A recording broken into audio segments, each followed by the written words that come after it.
Hello കൂട്ടുകാരെ, ഇപ്പം ഞാനൊരു ബിരിയാണി ഉണ്ടാക്കി കഴിഞ്ഞിരിക്കുകയാണ്. കുറച്ച് ഈസിയിലാണ് ചെയ്തിരിക്കുന്നത്. ഞാൻ ഡെക്കറേറ്റൊന്നും ചെയ്തില്ല. ഇവിടെ നമ്മുടെ ഫാമിലിയിലുള്ളവർ മാത്രം കഴിക്കാൻ ഉള്ളതാണല്ലോ, അതുകൊണ്ട് ഡിസ്പ്ലേ ഒന്നും ചെയ്തിട്ടില്ല.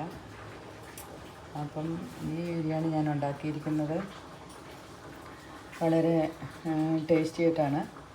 ഇത് ഞാൻ ഫസ്റ്റ് വന്ന ഇതിൽ കുറച്ച് നെയ്യ് ഒഴിച്ചു. അതിലോട്ട് ഗ്രാമ്പു, പട്ട, ബേസിലില, പിന്നെ കശുവണ്ടിപ്പരിപ്പ്, കുറച്ച് മുന്തിരിങ്ങ പോലും ഉണക്കമുന്തിരി ഇതെല്ലാമായിട്ട് വഴറ്റിയതിന് ശേഷം അതിലേക്ക് മസാല, ഇച്ചിരി മുളക്, മഞ്ഞൾപ്പൊടി ഇത്രയും ഇട്ടിട്ടുള്ളൂ കേട്ടോ. അത് കഴിഞ്ഞിട്ട് പിന്നെ ഞാൻ വറുത്ത് കോരി വെച്ച ഉള്ളി അതിലോട്ടിട്ട് വഴറ്റി, പിന്നെ അതിലോട്ട് കുറച്ച് തൈര് ഒഴിച്ച്, നാരങ്ങാനീര് ഒഴിച്ച് ശരിക്കും ഇളക്കി, തക്കാളി ഇതെല്ലാം ഇട്ട് ഇളക്കി മിക്സ് ചെയ്ത് അതിലോട്ട് ഞാൻ പാകത്തിന് വെള്ളം ഒഴിച്ചു.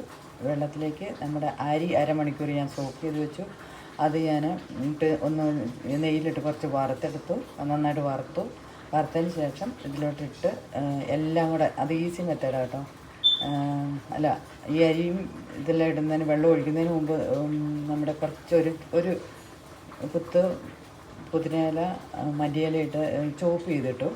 അതെല്ലാം മിക്സ് ചെയ്തതിന് ശേഷം നല്ല ഇൻഗ്രീഡിയൻസ് നല്ല റെഡിയായി വന്നു. അതിന് ശേഷം വെള്ളം ഒഴിച്ച് പിന്നെ ഈ അരി ഒന്ന് വറക്കണം.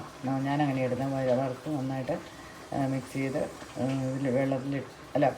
വഴറ്റി വെച്ചതിലേക്ക് ഇട്ട്, പിന്നെ വെള്ളം ഒഴിക്കുന്നതിന് മുമ്പായിട്ട് അരി ഇടുന്നത് ഞാൻ പറയാൻ വിട്ടുപോയി.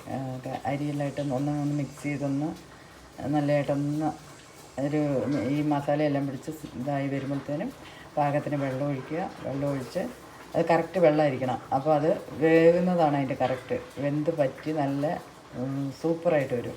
നല്ല ടേസ്റ്റാണ് അരിക്ക്. എല്ലാം ഇതിലും മിക്സ് ചെയ്ത് ചേർത്തിരിക്കുന്നു. അതുകൊണ്ട് തന്നെ ഇത് നെയ്യും എല്ലാം ചേർത്ത് നല്ല രീതിയിൽ ഉണ്ടാക്കിയിരിക്കുന്നത്. അപ്പോൾ ഇത് ചിക്കൻ കറിയാണ് ഞാൻ വെച്ചിരിക്കുന്നത്. ചിക്കൻ കറിയും കൂട്ടി കഴിക്കാൻ അടിപൊളിയാണ്. അപ്പോൾ നിങ്ങൾക്ക് വീഡിയോ ഇഷ്ടപ്പെട്ട ലൈക്ക് ചെയ്യുക, ഷെയർ ചെയ്യുക. ഇതൊരു വലിയ ട്രേ കേട്ടോ. 2 ദിവസത്തിനുണ്ട്. ജോലിക്കൊക്കെ പോകുന്നതുകൊണ്ട് ഞാൻ ഉണ്ടാക്കി വെച്ചിരിക്കുകയാണ്. അപ്പോൾ വീഡിയോ ഇഷ്ടപ്പെട്ട ലൈക്ക് ചെയ്യുക, ഷെയർ ചെയ്യുക, സബ്സ്ക്രൈബ് ചെയ്യുക. താങ്ക്സ്.